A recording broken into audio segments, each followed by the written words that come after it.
আলু আর পটলটা ভালো করে কষা হয়ে গেছে। এবার দিয়ে দেবো অল্প করে গরম জল, খুব বেশি ঝোল করব না।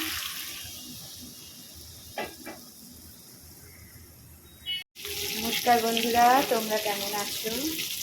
তো গরম, আর এই গরমে কি খাবো তার ঠিক নেই। মানে এই আলু পটলের ভ্যারাইটি করে আর পারি না। ডুমো করে আলু কেটে ভেজে নিচ্ছি পটল ভেজে। আলুগুলো ভেজে তুলে রেখে দিলাম। এখানে কেটে রেখেছি পেঁয়াজ, রসুন আর আদাটা বেটে নেব। দিয়ে দিলাম গোটা গরম মশলা, তেজপাতা আর জিরে। দিয়ে দিলাম কেটে রাখা রসুন। রসুনগুলো একটু ভাজা হলে দিয়ে দেবো কেটে রাখা পেঁয়াজগুলো। পেঁয়াজগুলো ভালো করে ভেজে নেব।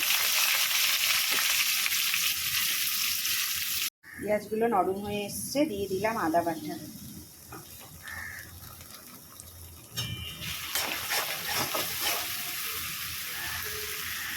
এখানে নিয়েছি নুন, হলুদ, লঙ্কা গুঁড়ো আর জিরে গুঁড়ো, জল দিয়ে ভিজিয়ে রাখবো।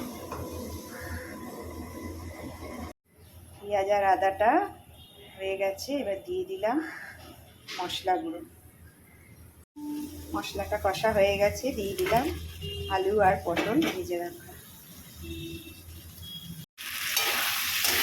আলু আর পটলটা ভালো করে কষা হয়ে গেছে, এবার দিয়ে দেবো অল্প করে গরম জল, খুব বেশি ঝোল করব না।